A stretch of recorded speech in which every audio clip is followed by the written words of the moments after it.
शेख इस्माइल साहब, आज करारदाद पास हो गई क्योंकि पहले दो जजेस कह चुके थे कि फैसला 4-3 का है। अब पार्लियामेंट कह रही है कि जी 4-3 का फैसला है, हुकूमत वही माने, 3 जजेस का फैसला ना माने। क्या करारदाद के जरिए अदालती फैसले पर अमल दरामद ना करके बच सकती है हुकूमत, या ये कोई रास्ता नहीं है?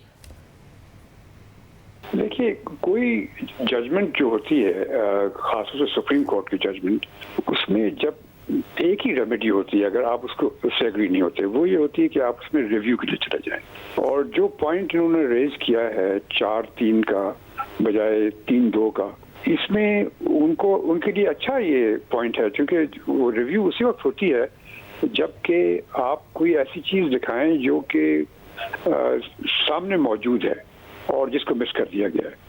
तो ये इस लिहाज से देखा जाए तो मेरे ख्याल में ये बड़ा अच्छा पॉइंट है। इस पॉइंट पे अच्छा खासा रिव्यू हो सकता है, लेकिन रिव्यू करने के बजाय इन लोगों ने असेंबली में जाके एक रेजोल्यूशन पास कर दी जिसका कोई मायने नहीं, बेमायने चीज है। वो रेजोल्यूशन जो है उससे क्या फर्क पड़ेगा? तो ये मुझे समझ में नहीं आई इनकी स्ट्रैटेजी पीडीएम की। यानी अदालती फैसले पर असेंबली की करारदाद की कोई अहमियत नहीं है, हुकूमत अब भी अदालती फैसले पर अमल दरामद करने की पाबंद है, वरना तौहीन अदालत लगेगी। पॉइंट इज कि उनको उस पर अमल करना पड़ेगा, उस जजमेंट के ऊपर। अगर वो अमल नहीं करेंगे जजमेंट पे, उस सूरत में फिर कंटेम्प्ट की बात आएगी।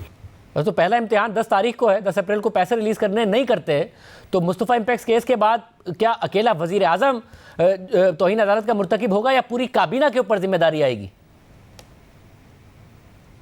देखिए, ये तो कंटेम्प्ट अगर लगेगी तो ये प्राइम मिनिस्टर पे लगेगी, क्योंकि prime minister head of the cabinet है, तो उस पे लगेगी।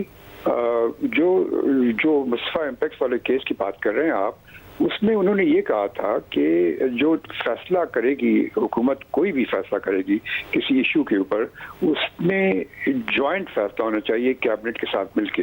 वो चीज़ अलग है, लेकिन यहाँ डायरेक्शंस हुकूमत को दी गई हैं और हुकूमत का हेड जो है वो प्राइम मिनिस्टर होगा।